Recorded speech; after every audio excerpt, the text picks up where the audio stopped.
Let's tell you more about what is on the table when it comes to India-EU free trade agreement. Well, the automobile sector has also got a major push.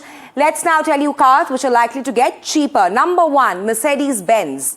Then comes BMW, that's the second car which will get cheaper because of all the import duties, all the tariffs on the import duties which will be slashed.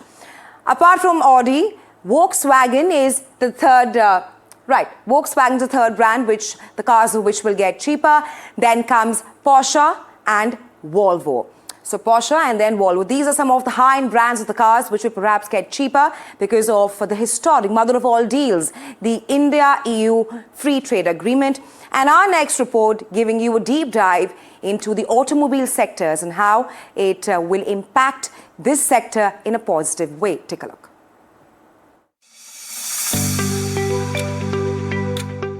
India and European Union have signed a free trade agreement which could decide how expensive your European cars are going to be in the future. This is not an overnight price cut story, but the biggest opening India has offered to foreign car makers.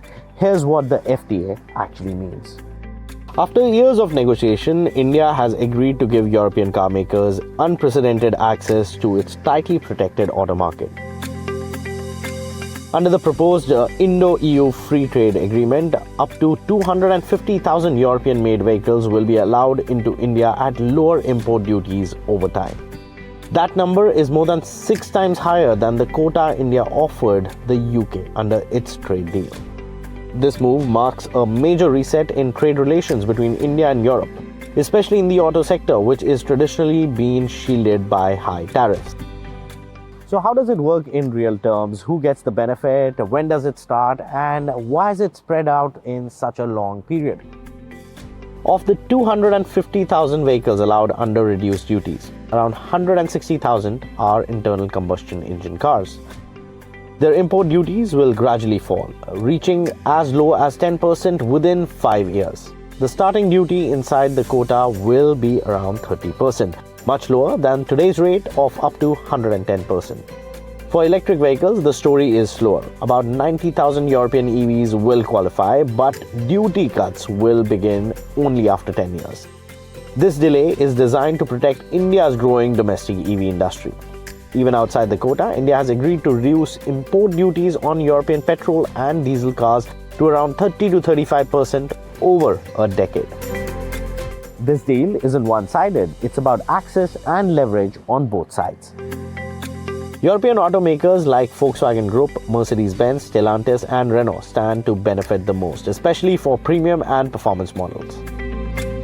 The agreement also allows European brands to export up to 75,000 cars a year as completely knocked-down kits for assembly in India, with duties cut to 8.25%. Import duties on car parts will drop to zero, strengthening India's auto component export ecosystem.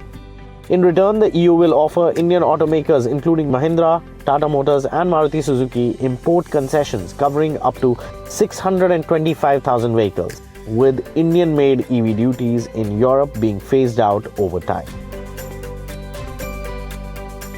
So should the buyers expect cheaper European cars really soon? The short answer is not really. The fine print matters. The FTA is expected to come into effect only by mid-2028 after legal and regulatory approvals. Add to that, rupee depreciation against the euro and duty savings could be offset in short term. This agreement is less about instant discount and more about long-term access, investment and manufacturing strategy. For India, it opens export doors. For Europe, it unlocks one of the world's fastest growing car markets, carefully and in stages. This trade pact won't change car prices overnight, but would quietly reshape the Indian auto market in the next 1 decade.